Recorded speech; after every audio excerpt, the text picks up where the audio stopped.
Hi hello friends, welcome to MVD family. இன்னைக்கு நீங்கள் பார்க்க போகிற இந்த படம் 2015 வெளிவந்த லீத்தல் செடக்ஷன் அப்படிங்கிற ஒரு அடல்ட் மூவி. இந்த படத்தோட ஒன்லைனர் சொன்னால் ஸ்பாய்லர் ஆயிரும், அதனால டைரெக்டாக படத்துக்குள்ளே போயிடலாம். படத்தோட ஆரம்பத்திலே நம்ம ஹீரோ 18 வயசான மார்க்கை காமிக்கிறாங்க. அவனும் அவன் ஃப்ரெண்டு அலெக்ஸும் வெளியே போயிட்டு வீட்டுக்கு வரானுங்க. வீட்டுக்கு வந்தால் மார்க்கோட அம்மா அவனை சர்ப்ரைஸ் பண்ணுறதுக்காக வீட்டில் ஒரு பார்ட்டி அரேஞ்ச் பண்ணியிருக்காங்க. மார்க்கோட ஃப்ரெண்ட்ஸ் எல்லாத்தையுமே கூப்பிட்டுருக்காங்க. இந்த மாதிரி தான் அவங்க அம்மா பையனுக்கு அடிக்கடி சர்ப்ரைஸ் கொடுப்பாங்க. ரொம்ப கேரிங்காக இருப்பாங்க. நம்ம தமிழ்நாட்டு அம்மாக்கள் போல மகன்னா அவங்களுக்கு உசுறு. மார்க்குக்கு ஏக சந்தோஷம். ஏன்னா அந்த பார்ட்டிக்கு அவன் கிளாஸ்மேட்டான மெலானியை கூப்பிட்டுருக்காங்க. இந்த மெலனியை அவனுக்கு ரொம்ப பிடிக்கும். அவன் மேலே இவனுக்கு ஒன் சைடு க்ரஷ்ஷு. பார்ட்டி முழுக்க மெலானி எங்கே போகிறாலோ மார்க்கோட கண்ணு அவளை ஃபாலோ பண்ணிகிட்டே போகுது. இதை பார்த்து அவன் ஃப்ரெண்டு அலெக்ஸும், டே மச்சி, இன்னைக்கு நைட்டு உங்கள் அம்மாவையோ அவங்க பாய் ஃப்ரெண்டையோ டேட்டிங் அனுப்பிச்சி விட்ரு. மெலானியும் அவள் ஃப்ரெண்டும் நம்ம வீட்டுக்கு கூட்டிகிட்டு வர வேலை என்னோடது. 2 பேரும் ஜாலியாக என்ஜாய் பண்ணலாண்டா அப்படின்னு ஐடியா கொடுக்குறான். மார்க்குக்கு அப்பா இல்லை, ஆனால் மார்க்கோட அம்மாவுக்கு ஒரு பாய் ஃப்ரெண்ட் இருக்குது. அவர் பேர் ராண்டி. அவங்க அம்மா தான் தனி ஆளாக நின்று மார்க்கை வளர்த்திருக்காங்க. மார்க்கும் பார்த்தீங்கன்னா நம்ம ஊர் பசங்களாட்டா அம்மா பேச்சு கேட்குற பையன், நல்லா படிக்கிற பையன். அவன் ஒரு ப்ரோக்ராமரும் கூட. அலெக்ஸ் கொடுத்த ஐடியா படி அன்னைக்கு நைட்டு அம்மாவையும் ராண்டியையும் டேட்டிங்க்கு அனுப்பிச்சி வைக்கிறான். அந்த சமயத்தில் மெலானி அவள் ஃப்ரெண்டை கூப்பிட்டுட்டு வீட்டுக்கு வர்றான். அப்புறம் என்ன, அம்மாவும் இல்லை, தனிமையான வீடு, மனசுக்கு பிடிச்ச பொண்ணு வேற. மார்க் அவளை பூந்து விளையாடுவான்னு பார்த்தா ரொம்ப நெர்வஸாக சோஃபாவில் அவள் ஒரு பக்கம் இவன் ஒரு பக்கம் உட்காந்துட்டு நகத்தை கடிச்சிட்டு இருக்காங்க. அந்த சமயத்தில் காலிங் பெல் அடிக்குது. யாருன்னு போய் பார்த்தா பக்கத்து வீட்டு சார்லி அங்கிள். அங்கிள், இது உங்கள் வீடு இல்லை, வீடு மாறி வந்துட்டீங்க அப்படின்னு மார்க்கு சொல்கிறத அவர் காதிலே போட்டுக்காம, அட தல்றா, உங்கள் அம்மா தான் உன்னை வேவு வாக்கருக்கு என்னை அனுப்பிச்சிருக்கா அப்படின்னு சொல்லிட்டே உள்ளே வந்தவர், ஓ, பொண்ணுகளை கூப்பிட்டு கூத்தடிக்கிறீங்களா, நான் இருக்கிற வரைக்கும் அது நடக்க விடமாட்டனே அப்படின்னு சிவபூஜையில் கரடி போந்த மாதிரி அன்னைக்கு நடக்கவிருந்த ரொமான்ஸுக்கு கொல்லி வச்சிடுறாரு. மறுநாள் மார்க்கோட ஆத்தாக்காரி வீட்டுக்கு தேவையான மளிகை பொருளாக வாங்கிட்டு வர சொல்லி மார்க்கை சூப்பர் மார்க்கெட்டுக்கு அனுப்பிச்சி வைக்கிறா. லீவு நாளும் கூட எங்கள் ஆத்தானை தூங்கவே விட மாட்டேங்கிறா அப்படின்னு புலம்பிட்டு தேவையான திங்ஸ் எல்லாம் எடுத்துட்டு இருக்கான். அந்த சமயத்தில் அவன் பக்கத்தில் பளிங்கு போல 2 கால் தொட வரைக்கும் தெரிய, ஒரு நிமிஷம் நம்ம ஆளுக்கு ஜிலிருங்குது.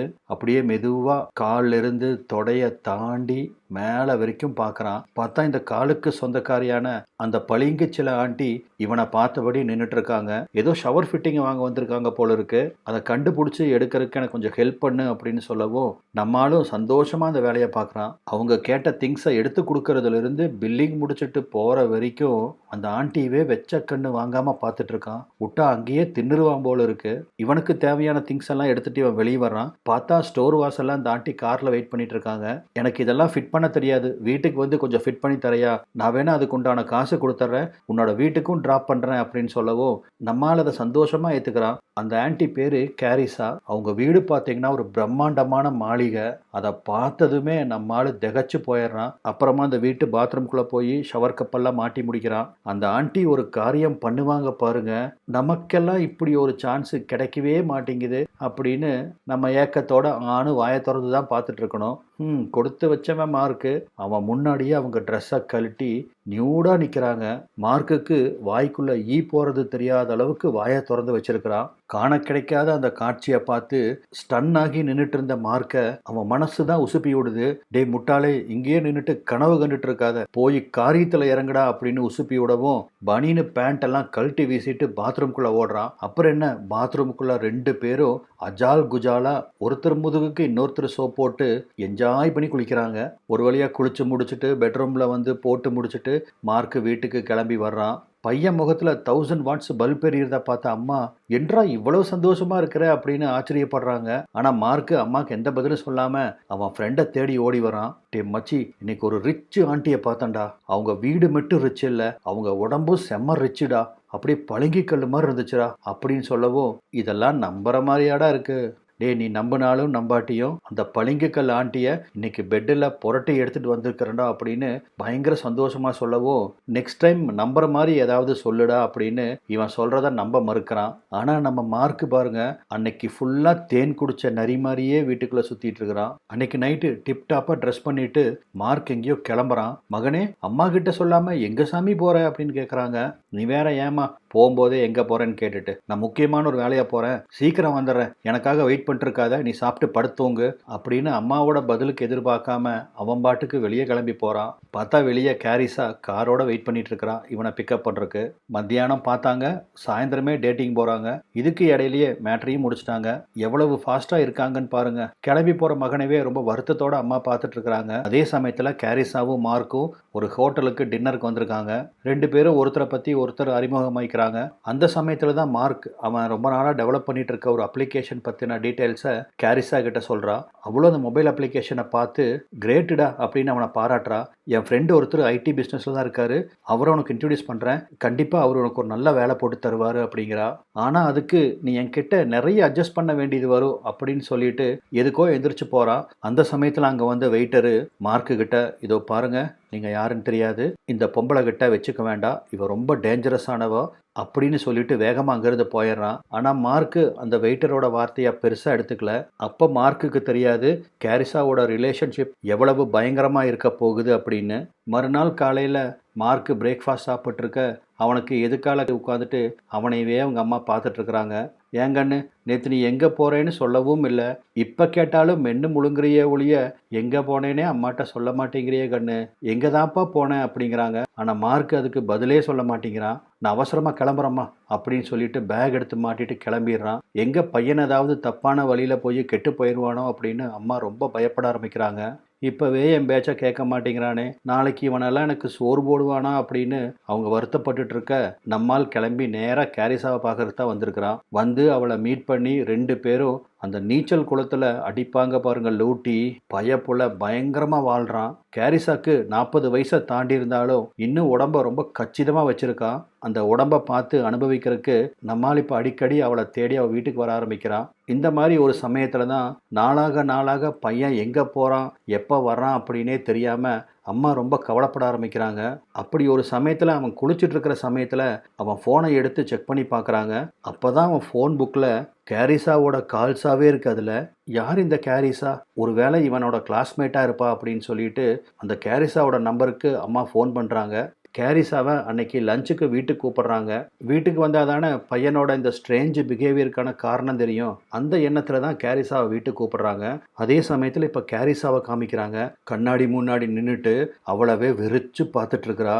அவள் முடிய பிடிச்சி பிச்சுக்கிறா, முகத்தை மூடி அழுகிறா, அப்புறம் கொஞ்ச நேரத்திலே சிரிக்கிறா, கண்ணாடியில் ஓங்கி கையால் அடிக்கிறா, தன்னைத்தானே ஹர்ட் பண்ணுறதுக்கு முயற்சி பண்ணுறா. இப்படி ரொம்ப ஸ்ட்ரேஞ்சாக பிஹேவ் பண்ணிட்டு இருக்கா. அப்போ தான் தெரியுது இந்த கேரிஸா ஒரு சைக்கோன்னு. சொன்ன மாதிரியே கேரிஸா லஞ்சுக்கு ரெடியாகி வந்துடுறா. வீட்டுக்குள்ளே என்ட்ரானதுமே மார்க்குக்கு ஒரு லிப் கிஸ் அடிப்பா.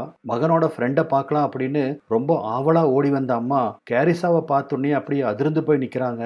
என்ன இவன் என் வயசு பொம்பளை கூடவா டேட்டிங் பண்ணுறான் அப்படின்னு அங்கே அப்படியே சிலையாக நிற்கிறாங்க. அவங்களால இதை ஜீரணம் பண்ணவே முடியல. வீட்டுக்கு வேற கூப்பிட்டு தொலைச்சிட்டோமே அப்படின்னு வேண்டா வெறுப்பா அவளுக்கு சாப்பாடு பரிமாறுறாங்க. அம்மாக்கா அவளை பிடிக்கவே இல்லை. அந்த முட்டைக்கண்ணாலேயே அவளை முறைச்சிட்டே இருக்கிறாங்க.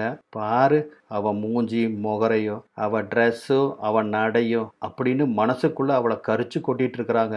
என்றா ரசனை உனக்கு, எல்லாம் தொங்கி போன கிளவி பின்னாடியாடா இப்படி மந்திர சுட்ட கோழியாட்டா சுத்துற அப்படின்னு மகன் மேலேயும் பயங்கர கோபம் வருது. அப்போ தான் கேரிஸாவும் உங்கள் பையனுக்கு ப்ரோக்ராமிங் நல்லா வருது, அதனால் அந்த ப்ரோக்ராமிங் லைனில் போகணும் அப்படிங்கிற மாதிரி சொல்ல அம்மாவுக்கு வருமே கோபம். அதெல்லாம் ஆகாது, அவன் படிப்பு முடிச்சுட்டு அதுக்கப்புறம் பார்க்கலாம், ப்ரோக்ராமிங்லாமா ப்ரோக்ராமிங்கு அப்படிங்கிற மாதிரி கேரிஸாவை பழிச்சு காமிக்கிறாங்க. பதிலடிக்கு கேரிஸாவும், இதோ பாருங்க, உங்கள் பையன் ஒன்று சின்ன குழந்தை இல்லை, நீங்கள் அவனை கூண்டுக்குள்ளே போட்டு அடைச்சி வைக்காதீங்க அப்படின்னு பொறிஞ்சு தள்ள. என்னது கூண்டுக்குள்ளே போட்டு அடைச்சி வைக்கிறேன்னா, நீ தான் என்ற பையனை கூண்டுக்குள்ளே போட்டு அடைச்சி வச்சிருக்கிற, நான் ஒன்றும் இல்லை, என்ற பையனை எப்படி வளர்த்தோன்னு எனக்கு தெரியும், நீ உன்றதை கட்டிட்டு கிளம்பு அப்படின்னு இருந்த டென்ஷனை எல்லாம் அவன் மேலே கொட்ட. யூ ஸ்டூபிட் ஓல்டு லேடி அப்படின்னு கேரிஸா கோபமாக எந்திரிக்கிறா. ஆமாம், இவ 20 வயசு சிங்காரி, போடி ஆட்டிட்டு வந்துட்டா அப்படின்னு அம்மா பிடிச்சி அவளை காய்ச்சி விட கேரிஸா கோவமா வீட்டுக்கு கிளம்புறான். பின்னாடியே போகாதே போகாதேன்னு மார்க்கும் ஓடி வந்து தடுக்கிறான். வீட்டுக்கு சாப்பிடவான்னு கூப்பிட்டுட்டு நாய்க்கு போடுற மாதிரி சாப்பாடை போட்டுட்டு என்னை அப்படி கழுவி ஊத்துறா. நீ என்னடானா ஒரு வார்த்தை கூட அங்க பேசாம விட்டுட்டு இப்ப என் பின்னாடி வந்து கெஞ்சறையா? இதோ பாரு மார்க்கு, நீ ஒன்றும் உங்க அம்மா மடியில பால் குடிக்கிற பச்சா இல்ல. எல்லா முடிவும் நீ சொந்தமா எடுக்கிற அதிகாரம் உனக்கு இருக்கு. தேவையில்லாம அந்த கிளவி பேச்சை கேட்டு கெட்டு போகாத, அவ்வளவுதான் சொல்லுவேன் அப்படின்ட்டு கோவமா அங்கிருந்து போயிடுறான். மார்க்கு உள்ளேயும் ஒன்றும் பேசல, வெளியும் ஒன்றும் பேசல, அமைதியா பொட்டாட்டா நிக்கிறான். கேரிஸா போறதவே அம்மா கோவமா பார்த்துட்டு இருக்காங்க. நாசமா போறவோ எல்லாம் தொங்கி போய் கலண்டு போன இந்த கிழவிக்கு என் பையன் கேக்குதா என் பையன் அப்படின்னு பொறுமிட்டு இருக்கிறாங்க கோபத்துல. வீட்டுக்குள்ள வந்த மார்க்கு கோபத்துல அவங்க அம்மா கிட்ட எகிர்னு எகிர்றான். ஏ கிழவி, உனக்கு அவங்கள பத்தி என்ன தெரியும்? அவங்க எவ்வளவு பெரிய பணக்காரங்க தெரியுமா? அவங்க ஃப்ரெண்ட்ஷிப் எல்லாம் கிடைக்கிறது அவ்வளவு சாதாரண விஷயம் இல்ல. நீயே ஒரு பட்டிக்காடு, உனக்கு எங்க இதெல்லாம் புரிய போகுது அப்படின்னு அவங்க அம்மா கிட்ட கோவிச்சுட்டு பின்னாடியே கேரிஸா வீட்டுக்கு வந்துடுறான். அப்புறம் என்ன, சூடா இருந்த கேரிஸாவை நீச்சல் குளத்துல தூக்கி போட்டு அவ சூட்டையெல்லாம் தணிக்க ஆரம்பிக்கிறான். அதே சமயத்துல இங்க வீட்டுல இந்த சிலுக்கு சிங்காரி கேரிஸாவை பத்தி விசாரிச்சு பார்க்கணும் அப்படின்னு நெட்ல தேடி பார்க்கறாங்க. அப்பதான் சில வருஷங்களுக்கு முன்னாடி வந்த ஒரு ஆர்டிக்கல் அவன் கண்ணில் படுது. அதாவது கேரிஸா ரெண்டாம் தாரமா ஒரு வயசான ஆளை கல்யாணம் பண்ணியிருப்பா. அந்த கிழவன் மிகப்பெரிய பணக்காரன். கல்யாணமாகி 2 வருஷத்துக்குள்ளேயே ஒரு நாள் அந்த கிழவன் ஸ்விம்மிங் பூல்ல செத்து பொணமா மிதந்துட்டு இருந்திருக்கான். போலீஸ் எல்லாம் விசாரிச்சு அந்த கேஸை சூசைட்னு க்ளோஸ் பண்ணிட்டாங்க. அதுக்கப்புறமா செத்து போன அவ புருஷனோட சொத்து எல்லாமே கேரிஸாக்கு வந்திருக்கு. அது பல மில்லியன் தேரும். இந்த ஆர்டிக்கலை பார்த்தோன்னே அம்மா பயப்பட ஆரம்பிக்கிறாங்க. கண்டிஷனா இந்த நாய் தான் புருஷனை கொண்டு இருக்கணும், என் பையனை அங்கே ஒரு நிமிஷம் கூட விட்டு வைக்க மாட்டேன் அப்படின்னு நேராக வீட்டுக்கு வந்து கதவை தட்டுறாங்க. கதவை திறந்த கேரிஸா ரொம்ப திமிரா அம்மாவை பார்க்குறா. என்ன விஷயமா வந்த அப்படின்னு கேட்குறா. என்ன விஷயமாவா? என்ற பையனை கூப்பிட்டு போக வந்தேன், அவனை வெளியிடு அப்படின்னு அம்மா உள்ள போக ட்ரை பண்ண, உன்னையெல்லாம் உள்ள விட முடியாது அப்படின்னு அம்மாவை உள்ள விட மறுக்கிறா. இதை பாருடி, உன்னையாட்டா உடம்பு பசிக்கு அலையறவன் இல்லை என் பையன். நான் ஒரு வார்த்தை சொன்னால் போதும், அப்படியே ஆட்டுக்குட்டி மாதிரி என்ற பின்னாடி வந்துடுவான், அதை மனசில் வச்சுக்கோ அப்படின்னு அம்மா சொல்ல, நான் ஒரு வார்த்தை சொன்னால் அந்த ஆட்டுக்குட்டி என் கூடவே இங்கே வாழ ஆரம்பிச்சிருவான், பார்க்குறையா அப்படின்னு அம்மா கிட்ட இவ்வளவு பதிலுக்கு சவால் விட்டுட்டு கதவை சாத்துறா. கதவை எட்டி உதச்சிட்டு அதையும் பார்த்துடலாண்டி அப்படின்னு கோபமாக சொல்லிட்டு அம்மா அங்கேருந்து போகிறாங்க. இத்தனை நடந்துட்டு இருக்குது. நம்ம மார்க்கு அந்த வீட்டுக்குள்ளே தான் இருக்கிறான். அவங்க அம்மா ஒரு எட்டும் கூட வெளியே வந்து பார்க்கல. உள்ளே வந்த கேரிஸா, இதோ பாரு மார்க்கு, உங்கள் அம்மா பாசம் கீசம்னு தேவையில்லாமல் உன்னோட ஃப்யூச்சரை கெடுக்கிறாங்க. அந்த பட்டிக்காட்டு கிழவிக்கு நம்மெல்லாம் சொன்னால் புரியாது. நீ என் கூட இங்கேயே இருந்துரு, நான் உன்னை கைடு பண்ணி கரெக்டான வழியில் கொண்டு போகிறேன் அப்படின்னு அவன் சொல்லவும், இல்லை எங்கள் அம்மாவை பிரிஞ்சு என்னால் இருக்க முடியாது அப்படின்னு சொல்லி அவன் அம்மா புள்ள அப்படிங்கிறத நிரூபிக்கிறான். இதை கேட்டு கடுப்பான கேரிஸா இங்கிருந்து எந்திரிச்சு போடா அப்படின்னு கத்துறா. மார்க்கும் கோவமாக அங்கிருந்து எந்திரிச்சு வந்துடுறான். வர்ற வழியில் நடந்தது எல்லாம் அவன் ஃப்ரெண்டு அலெக்ஸுக்கு அப்டேட் பண்ணுறான். இங்கே வீட்டில் அந்த மிக்சர் மாமாவை காமிக்கிறாங்க. அதாங்க ராண்டி, அவங்ககிட்ட அம்மா தீவிரமாக டிஸ்கஸ் பண்ணிட்டு இருக்காங்க. எப்படியாச்சும் அந்த கிழவிகிட்ட இருந்து என் பையனை காப்பாற்றணும், ஏதாவது ஒரு ஐடியா சொல்லுங்கன்னா தேவையில்லாத நோண்டிட்டு இருக்கிறீங்க, உங்களுக்கு கொஞ்சம் கூட அக்கறையே இல்லைங்க அப்படின்னு பொறிஞ்சு தள்ளிட்டு இருக்கிற ராண்டியோ, இதோ பாரு, அவனே பட்டு திருந்தி வருவான், தேவையில்லாமல் ஏன் இவ்வளோ டென்ஷன் ஆகிட்டு இருக்கிற அப்படிங்கிறாரு. ஆனால் அம்மாவுக்கு அவரோட அறிவுரையில் உடன்பாடு இல்லை. எப்படியாச்சும் அந்த கலிசடகிட்ட இருந்து பையனை காப்பாற்றணும் அப்படின்னு யோசிச்சவங்க, ஒரு ஐடியா ஸ்ட்ரைக் ஆகிடுச்சு. என் பையனுக்கு அவன் கிளாஸ்மேட்டான அந்த மெலானி மேலே ஒரு கண்ணு, அது எனக்கு நல்லா தெரியும். ஆனால் இடையில இந்த கிளவி வந்து அவன் மனசை கிளச்சி விட்டுட்டா. அந்த பொண்ணை ஈவினிங் வீட்டுக்கு வர சொல்கிறேன், நான் சொன்னால் அந்த பொண்ணு கேட்பா. இவங்க 2 பேரும் ஒன்றா பழக ஆரம்பித்தாங்கன்னா இவன் கண்டிஷனாக அந்த கிளவியை மறந்துடுவான் அப்படின்னு சொல்லிட்டு உடனே மெலானியை ஃபோன் பண்ணி அன்னைக்கு ஈவினிங் வர சொல்கிறாங்க. அதே சமயத்தில் மார்க்கும் கேரிஸாவும் வீடியோ காலில் பேசிகிட்டு இருக்காங்க. நடந்ததுக்கெல்லாம் கேரிஸா மன்னிப்பு கேட்குறா. உன்னை பார்க்காம என்னால் இருக்க முடியல, உடனடியாக வா அப்படின்னு அவனை கூப்பிடவும், இல்லை என்னால் இன்னைக்கு வர முடியாது, நான் பிஸி, அம்மா மெலானியை ஈவினிங் வீட்டுக்கு கூப்பிட்டுருக்காங்க அப்படின்னு சொல்லவும், இதை கேட்டு கேரிஸா பயங்கரமாக டென்ஷன் ஆகுறா. சொன்னபடியே மெலானியும் வீட்டுக்கு வரா. அம்மா தடபுடலாக அவளை கவனிக்கிறாங்க. அதுக்கப்புறமா மார்க்கு கையில் கொஞ்சம் பணத்தை கொடுத்து 2 பேரும் எங்காவது சந்தோஷமாக வெளியே போயிட்டு வாங்க அப்படின்னு அனுப்பிச்சு வைக்கிறாங்க. அதன்படி 2 பேரும் வெளியே சுற்ற ஆரம்பிக்கிறாங்க. அப்போ தான் மார்க்குக்கும் புரியுது இந்த மெலானிக்கும் அவன் மேலே இன்ட்ரெஸ்ட் இருக்குது அப்படிங்கிறத. அடிக்கள்ளி, இத்தனை நாள் இது என்கிட்ட சொல்லாமல் போயிட்டியே அப்படின்னு அங்கேயே அவளுக்கு கிஸ் பண்ண ஆரம்பிக்கிறான். ஆனால் இது எல்லாத்தையும் காருக்குள்ளிருந்து கோபம் கொப்பளிக்க கேரிஸா பார்த்து கடுப்பாயிட்டு இருக்கிறா. இவங்க மீட்டிங் எல்லாம் முடிச்சுட்டு மார்க்கு வீட்டுக்கு கிளம்புறான். மெலானி அவ வீட்டுக்கு போறதுக்காக காருக்குள்ள ஏறி உட்கார, அவ கார் பின் சீட்ல உட்கார்ந்துருந்த கேரிஸா மெலிசா உள்ள வரவோ அவளை கத்த விடாம அவ வாய்க்கு டேப் போட்டு ஒட்டி அவ கையில இருக்கிற கத்தியை அவ கழுத்துல வைக்கிறா. இதோ பாருடி, மார்க்கு எனக்கு தான், அவனை என்கிட்ட இருந்து பிரிக்கவே முடியாது. அடுத்த தடவை உன்னை அவன் கூட பார்த்தேன், இந்த சங்கு இருக்குல்ல சங்கு, அதை அப்படியே அறுத்துட்ருவேன் அப்படின்னு சொல்லிட்டு வெறும் வாயில பயமுறுத்தினா பயந்துக்க மாட்டாங்க இல்லையா? அதனால கேரிசாவோட கன்னத்துல ஒரு கத்தியை வச்சு ஒரு கீறல் போட்டு விட்டுறா. வலி தாங்க முடியாம மெலிசா கத்து கத்துன்னு கத்தி அழுகிறா. மறுநாள் மார்க்கும் மெலிசாவுக்கு ஃபோன் பண்ணிகிட்டே இருக்கிறான். அவள் கால் அட்டன் பண்ணவே இல்லை. கொஞ்ச நேரத்திலேயே அவள் ஃபோனை ஸ்விட்ச் ஆஃப் பண்ணிடுறா. கேரிசா கொடுத்த ட்ரீட்மெண்ட் அப்படி. மார்க்குக்கா ஒன்றுமே புரியல, ஏன் இந்த புள்ள ஃபோன் எடுக்க மாட்டேங்கிறா அப்படின்னு யோசனையா குட்டி போட்ட பூனையா அந்த வீட்டுக்குள்ளேயே நடக்கிறான். அம்மா ரேண்டியை பார்க்க வர்றாங்க. ஏனுங்க 2 நாளாக வீட்டுக்கு வரல அப்படின்னு அவர்கிட்ட விசாரிக்கவும், உனக்கு எங்க என்னை பார்க்கறதுக்கு நேரம் இருக்கு, எப்போ பார்த்தாலும் மகன்னு காலையிலிருந்து நைட்டு வரைக்கும் அவனை பற்றி பேசுறதுக்கு அவனை பற்றி கவலைப்படுறதுக்குமே உனக்கு நேரம் இருக்கு, என்னை எங்கே நீ கண்டுக்கிற, அப்புறம் எதுக்கு நான் அந்த வீட்டில் இருக்கணும்னு சொல்லி தான் நான் இங்கே வந்துட்டேன், இதோட போதுண்டா சாமி, நம்ம 2 பேர்த்துக்குள்ள ஒட்டுறவு இல்லை அப்படின்னு அத்துட்டுறாரு. மார்க்கு தான் சந்தோஷமா இருந்தாலும் சரி துக்கமா இருந்தாலும் சரி அவன் ஃப்ரெண்டு அலெக்ஸை தேடி ஓடி வருவான் இல்லை, அதே மாதிரி தான் இன்னைக்கு அலெக்ஸா அவன் நீச்சல் குளத்துல பார்க்குறான்.